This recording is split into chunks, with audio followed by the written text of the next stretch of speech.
Welcome back to BookTeaTalk, the podcast where two sisters read a book together and talk about it each week over a cup of tea. I'm Kayla. And I'm Maddie. Today we are starting Brimstone. We're covering chapters 1 through 10, and it feels like a lot getting thrown headfirst into chaos, lore, and emotional damage right out of the gate.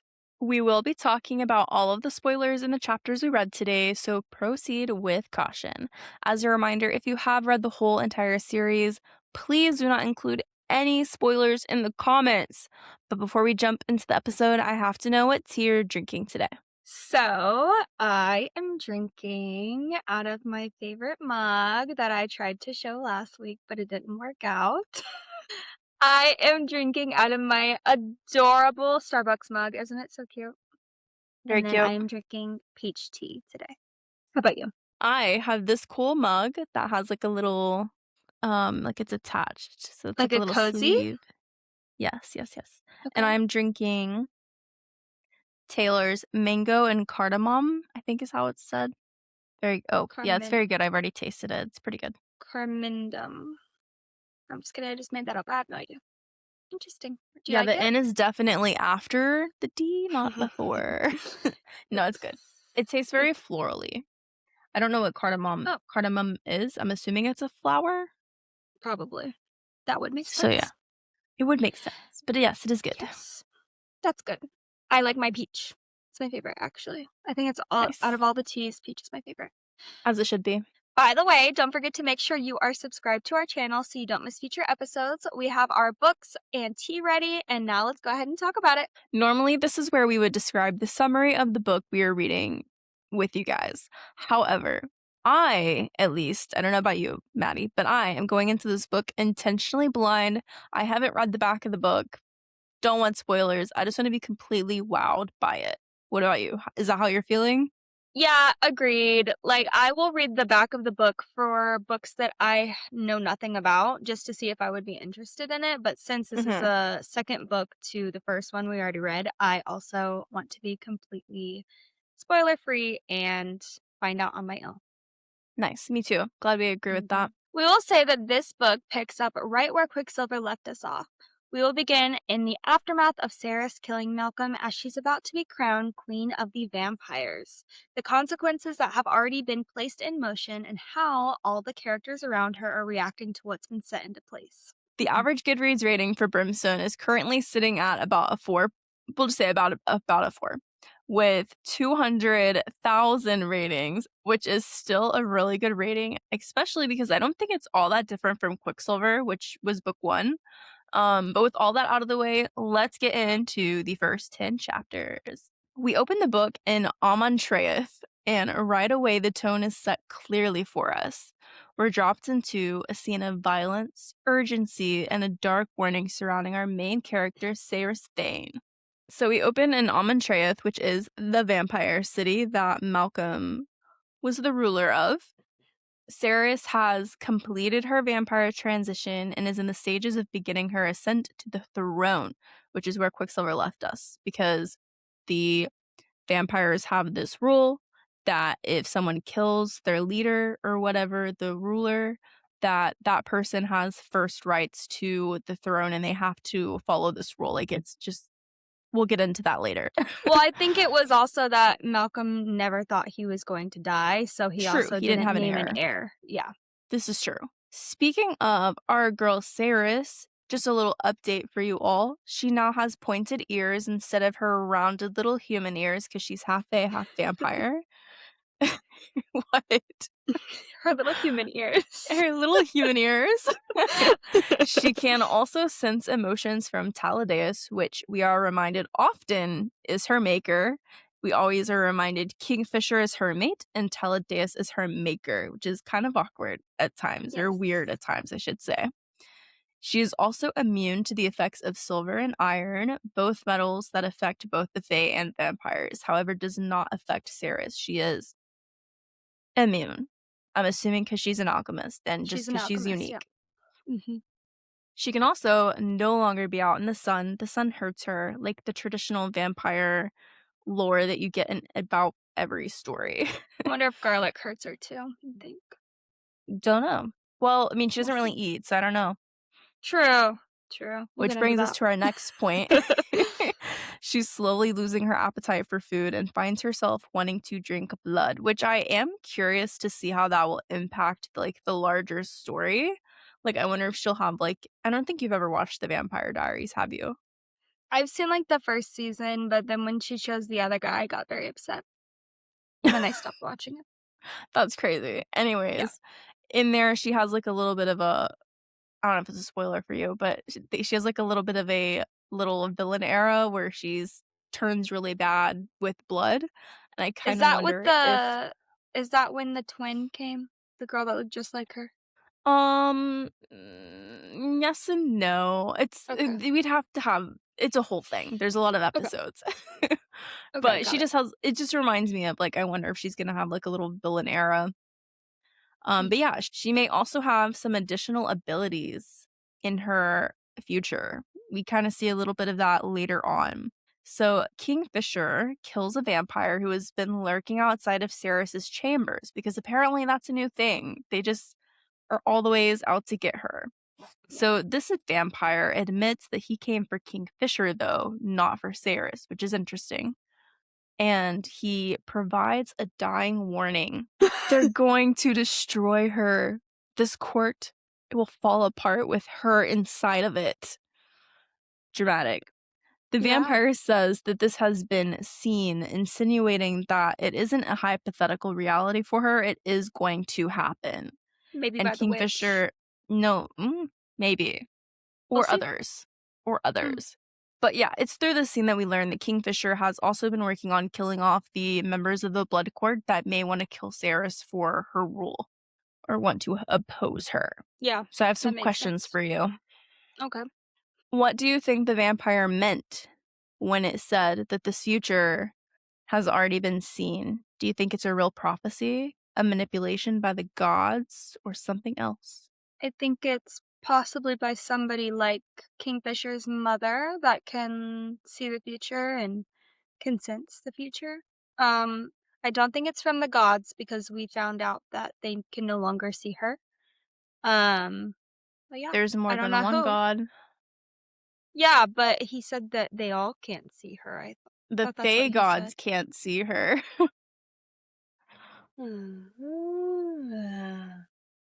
Okay.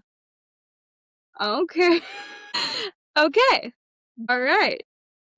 Are they not all the same gods? Okay. We'll get into that later. Okay. Maybe I missed the Okay. chapter. I don't know, but all right. Just the like, okay. So for right now, I think it's by somebody who can see the future, like Kingfisher's mother, and I'm sticking with it. Okay. I Mhm. kinda have a theory that it could be the gods, but it could also be a regular old person or vampire Literally what that I said. hang on, that Okay. took something they heard and manipulated it into a specific rumor to spark strife. What does that mean? Strife. Why'd you say it like that? Because why are you using big words? Like I don't know what that means. To, like, spark conflicts among others. You see, you could have just said that. Well, that's the word that came to my mind. I'm sorry, I'm Okay. educated. I I feel like you didn't even use that correctly, but it's fine. Okay, we'll Google that later. Okay, we definitely will. Are you gonna Google it now? Should I? And then I can ask you my next question. Yeah, go ahead. Well, I need you looking at the screen, Buttercup. This is gonna be a tense episode. Anger or bitter disagreement over fundamental issues, meaning conflict. You are correct. I was correct. Okay, next question. Do you think Kingfisher is justified in going out of his way to kill the members of the Blood Court on the possibility that they will harm Saeris? Or do you think he is creating the future he's trying to stop? I think if they're close by her quarters and, saying weird things like she's gonna destroy the court, he has every right to kill them. But that was the first time any of them have said Maybe that to him that we maybe know get out of. the way. Maybe not get near her. Can we get close to the president? Exactly. No. Same thing. Same thing. So you think he's justified? Yeah, murder them all. And Never plus, put you on power. and plus, they're all like vampires. Like he hates them anyways. I'm sure he does want to Yeah. murder them all. So, whatever. To that same extent, I don't think it's necessarily justified. I do. I think he thinks it's justified, but I don't think that it's completely justified, you know? That's an opinion that you are entitled to. So that's nice. Okay. Okay, this one's a good one.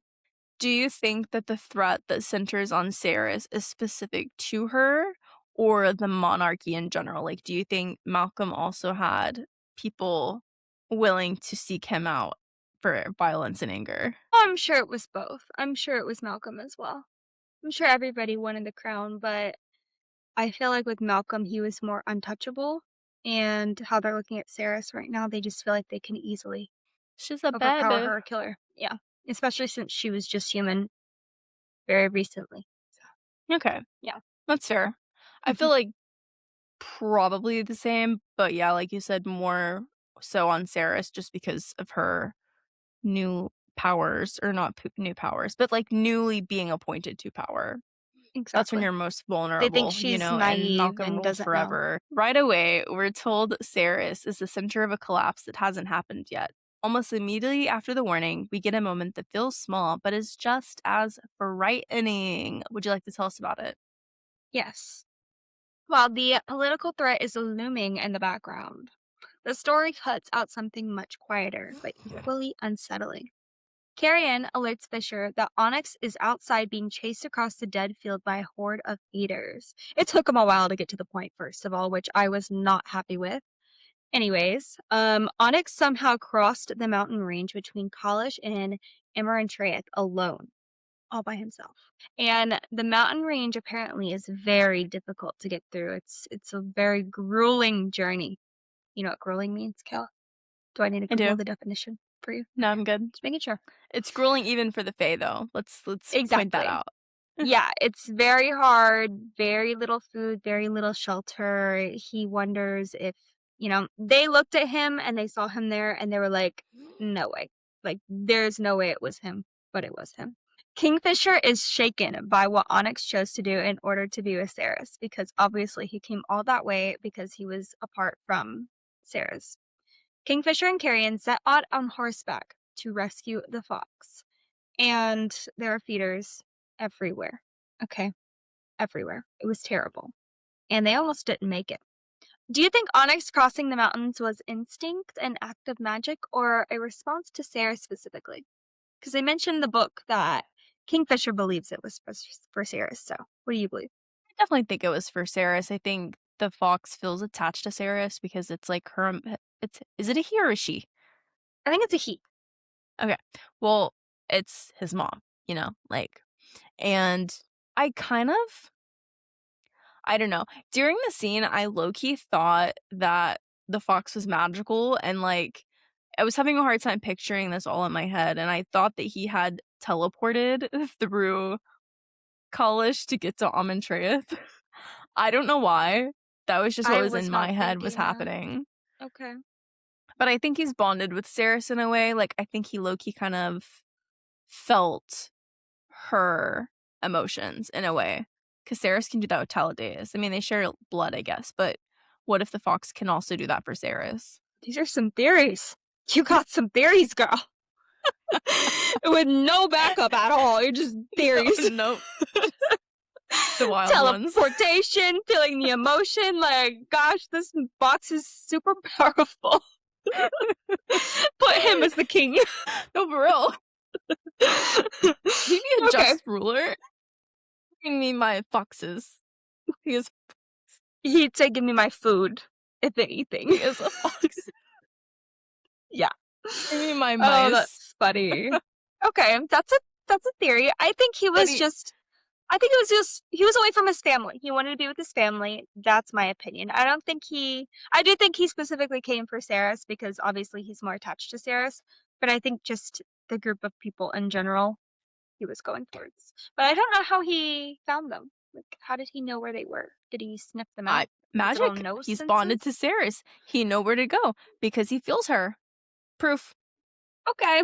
Or we could just say it's just a book and he just magically knew where to go. Nope, that was my proof That right can there. He never be felt the it. answer, huh? He Okay, felt it. got it. This is a fantasy book. Okay. This moment with Onyx doesn't just raise the emotional stakes, it immediately pulls us into the physical dangers waiting outside the vampire city. So the rescue itself turns into a reveal, not just about the threat that they're facing inside of the city or the threat that they are still facing inside of the city, but about Kingfisher and the Fae also, which you'll find is a common theme. We get a lot of reveals coming up. So Carrion catches Onyx, but is thrown off the back of the horse. The horse that he and Kingfisher set out on together, like they're next to each other. So Kingfisher and Carrion, they start fighting, a group of feeders. But like Carrion is holding the fox. But then he starts also helping fight the feeders a little bit. Kingfisher does most of the work. Saeris believes Fisher will put down Onyx due to the injuries that the fox acquired and asks for him to make it painless when they get back to inside the city with the fox, which is Yeah. honestly kind of really sad. It said that he had like a broken leg, hair was missing, blood was all over his fur, Like he like was he beaten up. looked like he was dying. So I mean, to be that's fair, why he she believed. was. Yeah, Yes. he was dying, and that's why she was like, "Okay, you're just gonna like put him out of his misery." Obviously, she would rather him die than to be in pain Right. because he's Like she gonna didn't die want this to anyways. happen, but she, Exactly. in her mind, she saw that that was the only possible solution to the situation. Yeah. But, however, Fisher reveals he has something called a small magic. Small magics are.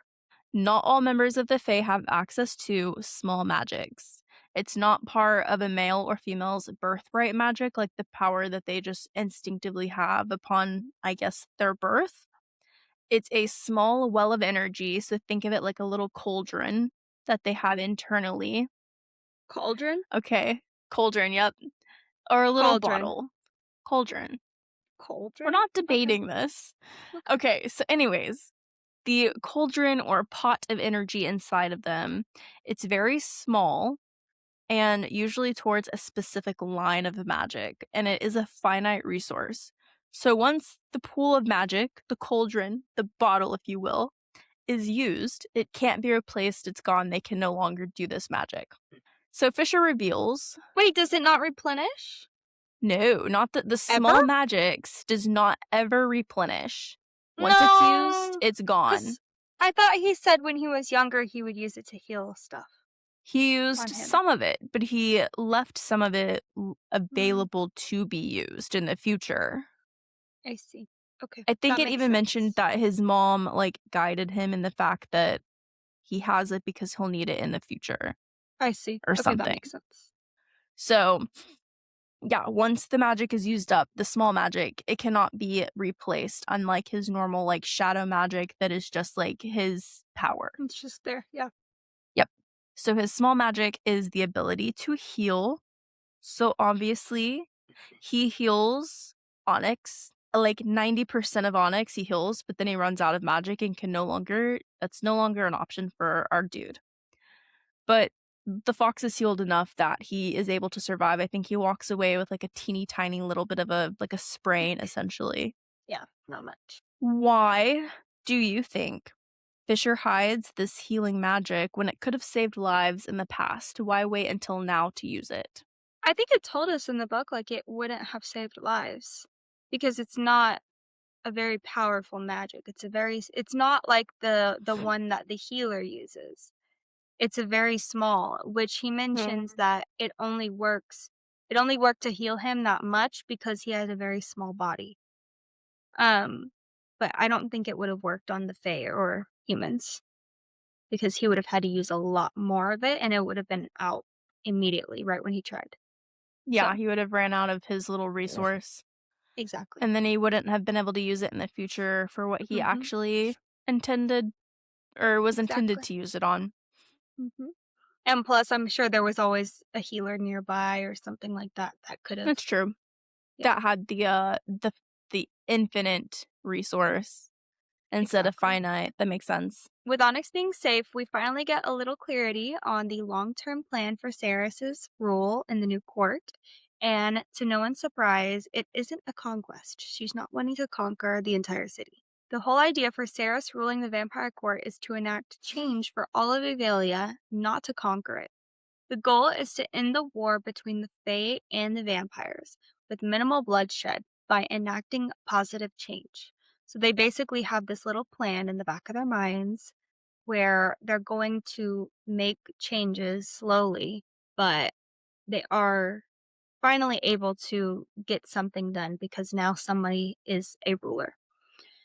Which on the same note of that, they don't Mhm. really explain that outright. Like They don't. it took basically the entire 10 chapters to get that like actually out there. Like this is what they're trying to do. Like it keeps alluding to it, but it doesn't actually Mhm. say it until like closer to the end of those chapters. Saeris has been hearing Quicksilver from within the vampire palace, and this confirms that she's still an alchemist despite being made into a Fey vampire hybrid type thing. Which I was wondering Which, about. I mean, I pretty much knew she was going to say an alchemist because I believe the god that changed her mentioned that, like, Oh, she's an he did. alchemist for a He mentioned reason. Yeah, her and like he was waiting for an alchemist like her or something like that.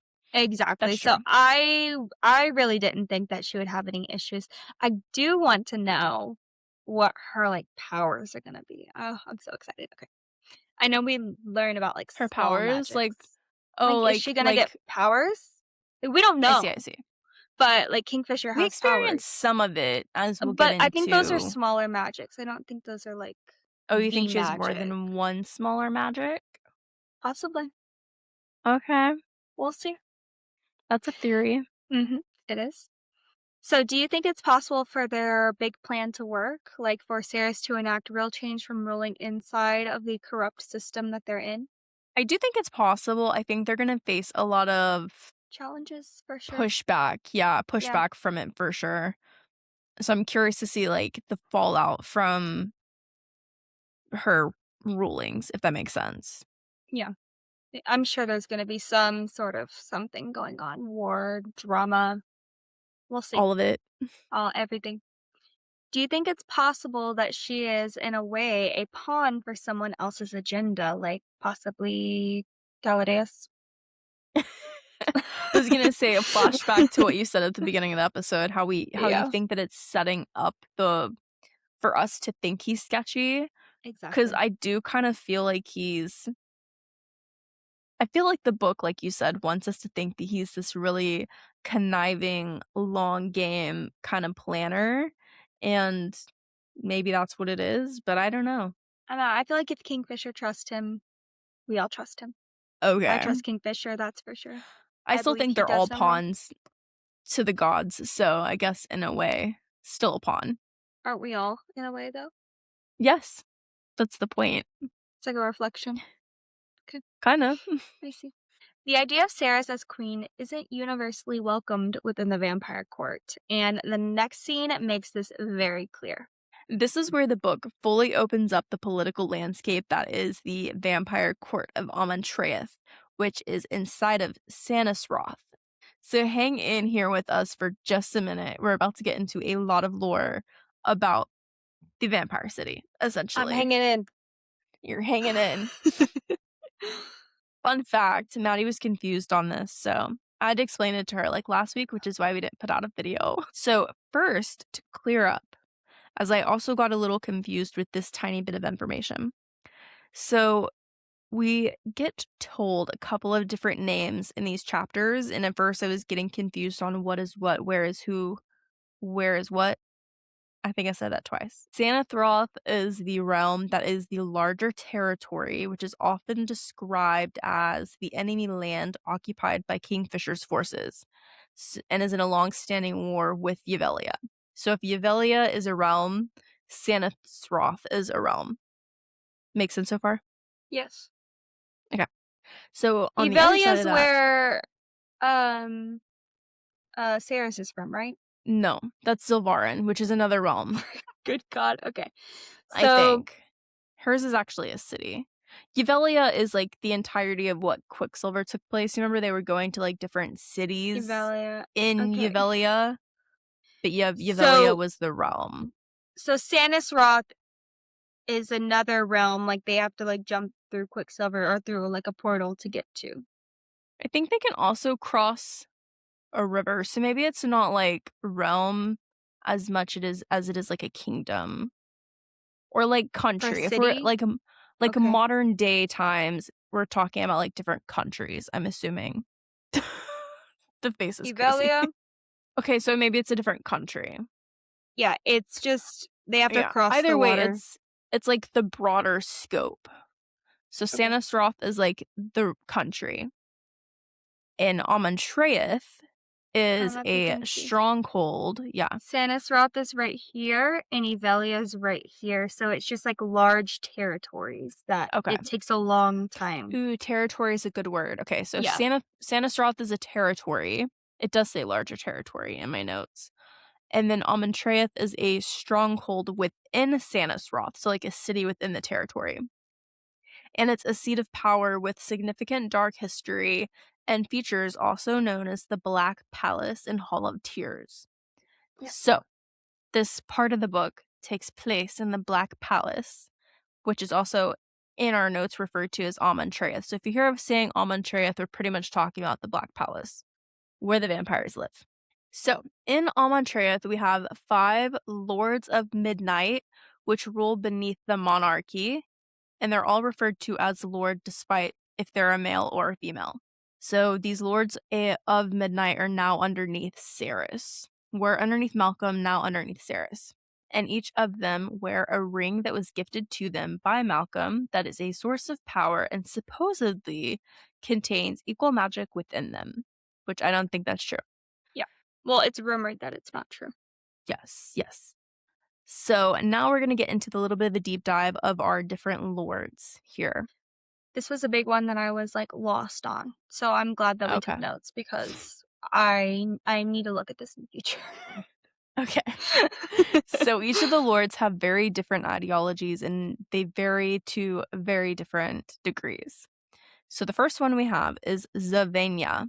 She is the keeper of missives, which I'm assuming their titles will play like a deeper part in like the later half of the story. But she opposes Saeris completely. Doesn't Mhm. like her, hates her guts, is like, she's been a vampire for like 2 seconds and also is not a full vampire. Why are we letting her rule us? Not right. Get Yeah, out of and here. we can kinda see that she thinks she would be a better fit for the role, Oh, for too. sure. Yeah. Mhm. And then we have Aerith, who is the keeper of the Evenlight. Don't know what that is. But he is not opposed to Saeris and he's open to her rule, if only out of the traditional values that the court holds. Like he feels obligated to give her a chance, essentially. But fun fact, he also worships demon gods and supports the enslavement of every living being in Yvelia. So not a great dude. But this is He where was we a get great into fit that for whole Malcolm. thing. Yes. Yeah. But this is where we get into the whole there are other gods. Apparently, the vampires have their own gods compared to the Fae gods. So, and then we have a creature, and that is what he is a creature. We don't know what he is. His name is Hazrax. He is the keeper of silence because guess what? He doesn't talk. It's a great name for him. I'm sure I'm sure it doesn't mean that, but that's what I'm going to say. He is unknown and ancient and is just vibing and wanting to watch how the situation unfolds. Like, literally, is what it says. And I think there was a And story then, on how he came to be, right? Because he's not a vampire. yeah. Um, I think it was more or less like he existed before the vampires. And then maybe I Malcolm, like, think discovered him. no, I think what happened was how they explained it in the book, at least, or how I read it, was that Malcolm saw his potential and his power and wanted to make sure he was under him instead of, like, being able Against him. to go against him. Yeah, I think that's Interesting. That kind of how sounds it explained it. So I sounds think close. I'm pretty sure he's very powerful. No, he's definitely very powerful. They don't even know Yeah, the extent of the power that he has, but they know he's powerful. exactly. And then moving on, we have the Algit, who is the keeper of records, who was once a witch, and she's the youngest of the lords, but is said to be pure evil and was cast out of her clan for meddling in dark magics.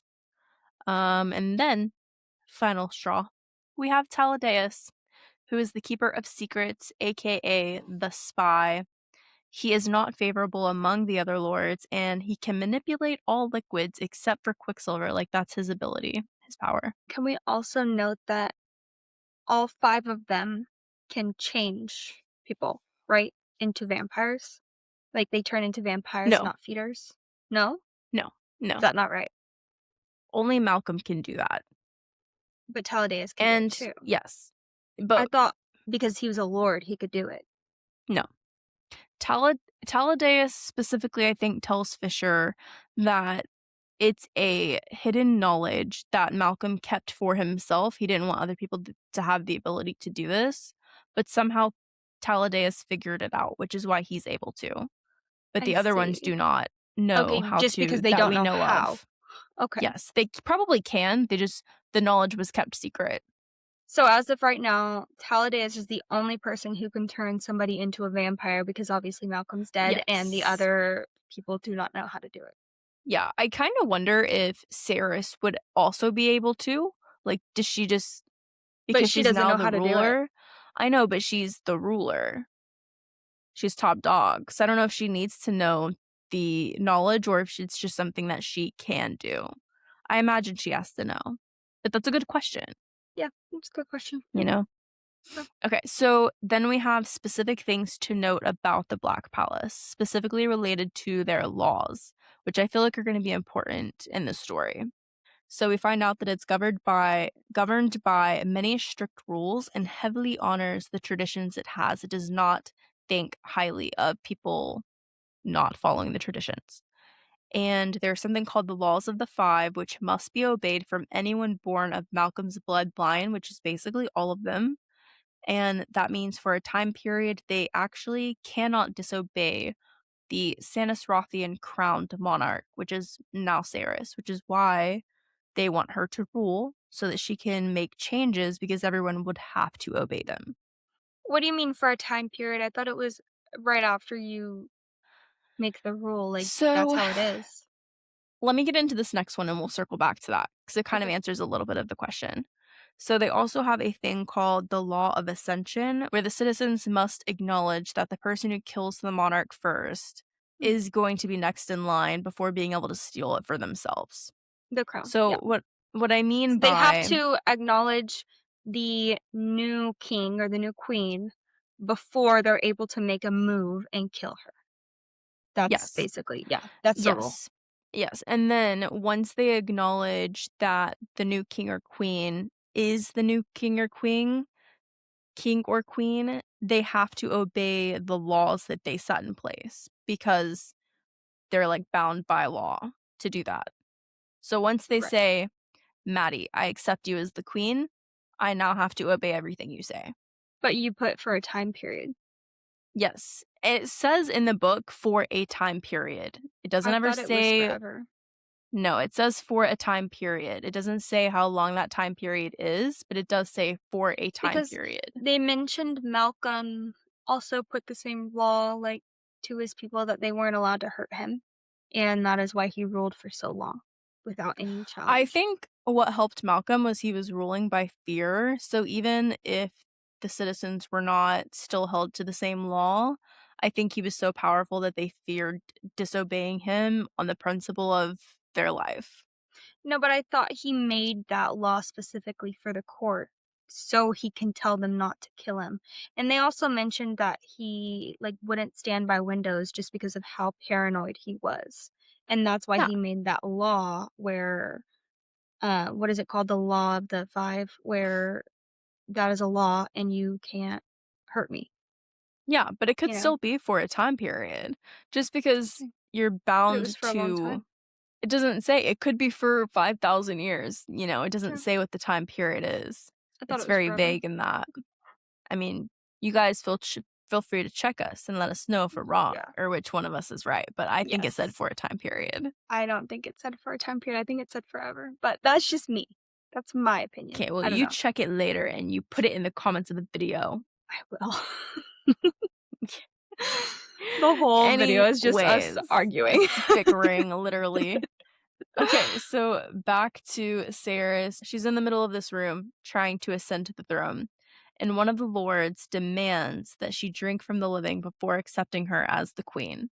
And while it's not a mandated requirement, Saeris is feeling pressured by the tradition and really wanting them to accept her. So, what do you think the ring is? Like, what is up with that? Do you think that it's the only reason they're able to have power? Do you think it actually means something? Do you think it's a placebo? I don't think it gives them much more power. It could, my opinion. This is just a theory. I don't know. It could Mm-hmm. hold back their power. Ooh. Or make them more submissive, Mm-hmm. Very possible. I don't know. but maybe not considering what happens. Well, but maybe they were submissive to Malcolm. You know what I mean? Because he Maybe. created the rings. True. So, I don't know. And you know what? We're going to go off on a little tangent here. So apparently, brimstone is a metal Yes. that's in this book. Yes. So what if the rings are made out of brimstone by an old alchemist for that same purpose? Which is why Malcolm had all the information about alchemists burned or locked away. Are we onto That's something? good. That is good. Are we onto something? That's I think we might crazy. be onto something. We just used our brains together. Like, this is for the first time ever. This is insane. We're agreeing. We're on the same wavelength. I know. It's crazy. That's hilarious. Which of the Lords of Midnight do you feel like is the most dangerous long-term threat? The Hazrax, I feel like, could be possible. I don't know.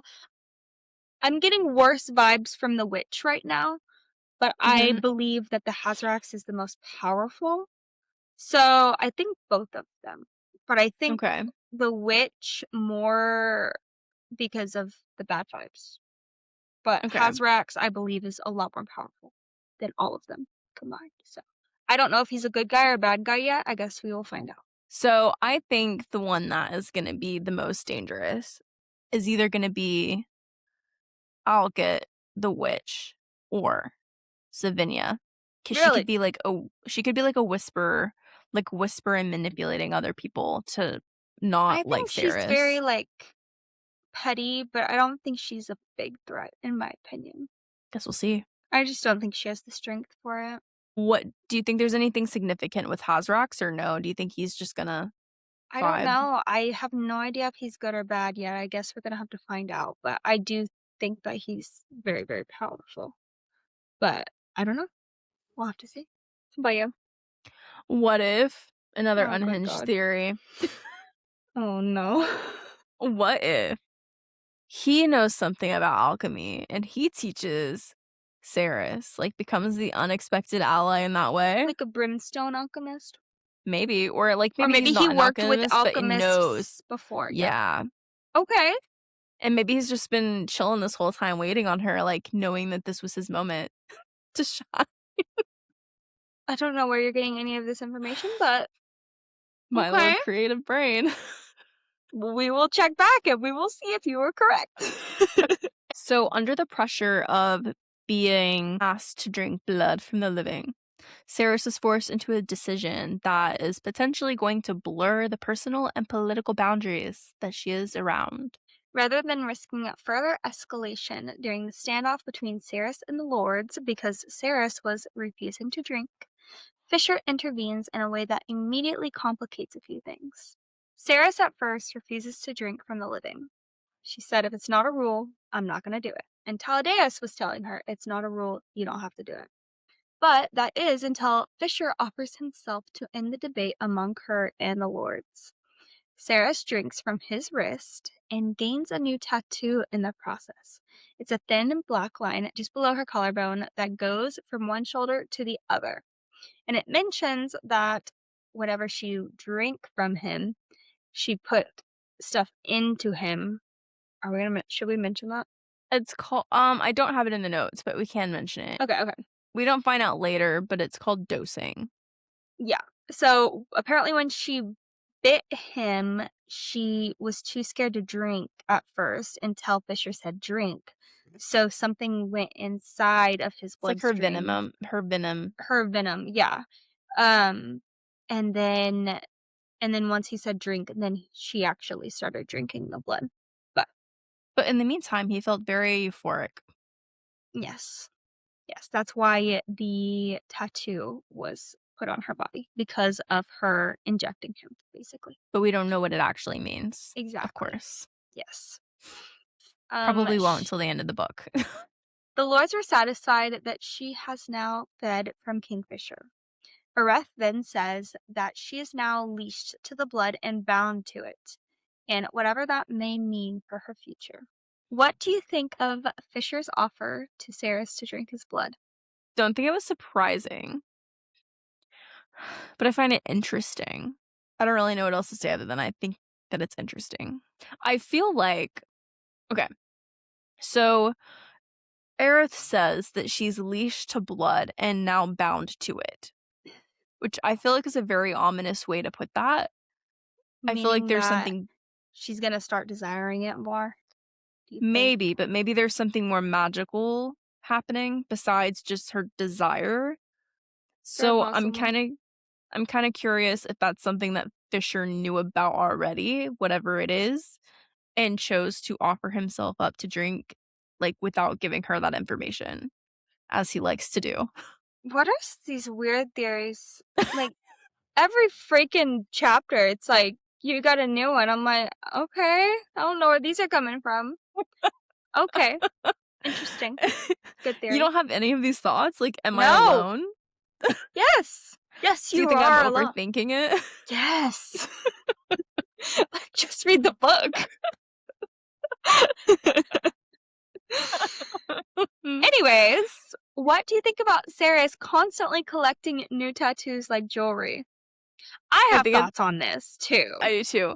I think that the tattoos are an interesting writing choice. I find it a bit annoying, to be honest, the amount of tattoos she's collecting. It almost seems Agreed. to mute the point of having them. They don't seem as special at this point to me. And it's annoying that we don't find out what they mean till the end of the book as well. Especially like a black line. Right. Like I get if it's a design, but I don't know. I feel like by the end of the book, she's just gonna be like fully like inked up. Like You she's know not what's gonna have funny? any space left. Huh. I was totally on board for like the god and the mating bonds.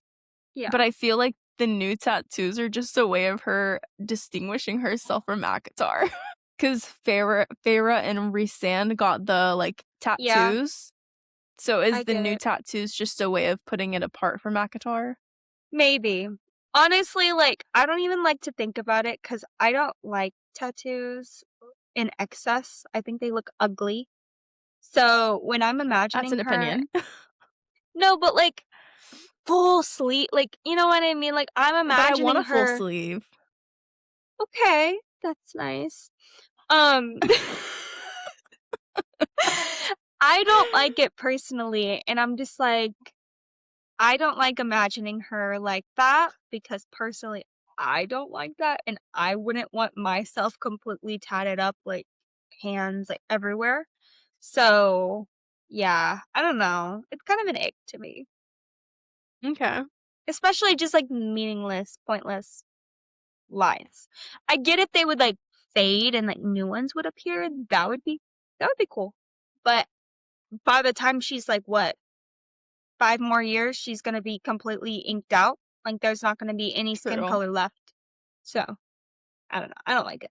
Okay, guys. So this episode is going a little bit longer than we thought it would go, because somebody has a lot of opinions. We both do, but someone has a lot of crazy theories. But we are actually going to continue the rest of the chapters in our video next week. So stay tuned for that.